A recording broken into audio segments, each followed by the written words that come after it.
This is Dr. David Schein, and welcome to Business Law 101.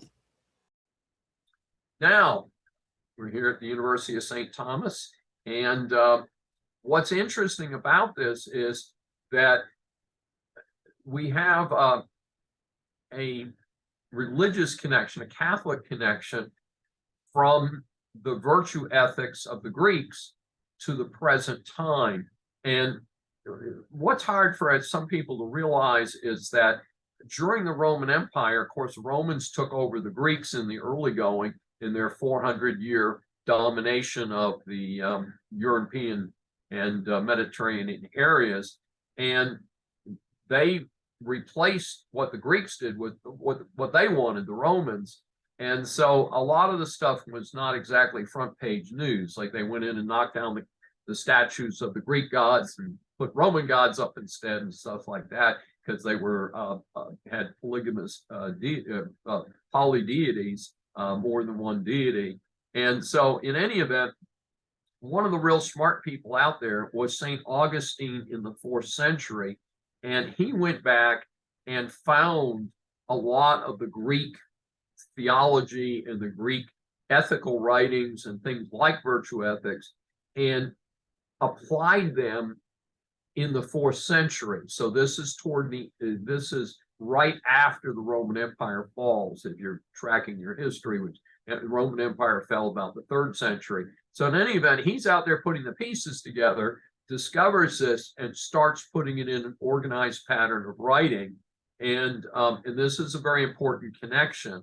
So what happened is that St. Thomas Aquinas, the namesake of our university, in the 11th and 12th century, discovers the writings of St. Augustine from the 4th century and pulls it, saves it again, pulls it forward so that we may have access to it today. So if Augustine hadn't done what he did, we might not know what the Greeks came up with.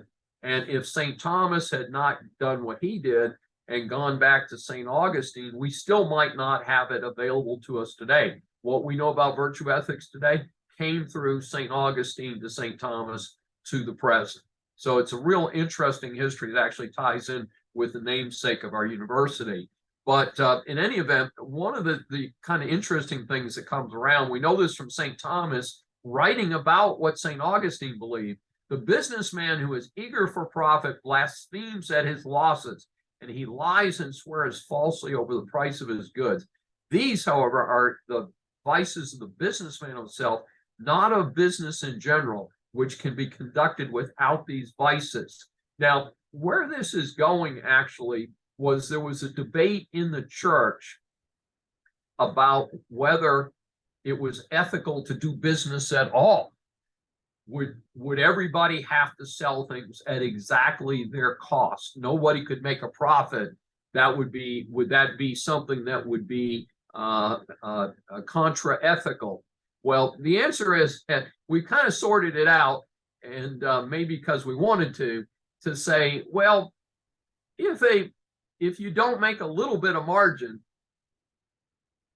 you're not going to be able to stay in business. So there must be some type of profit or some type of gain so that the business person can move forward. So it's kind of an interesting area in terms of tying the early concepts of Catholicism and business to our studies today.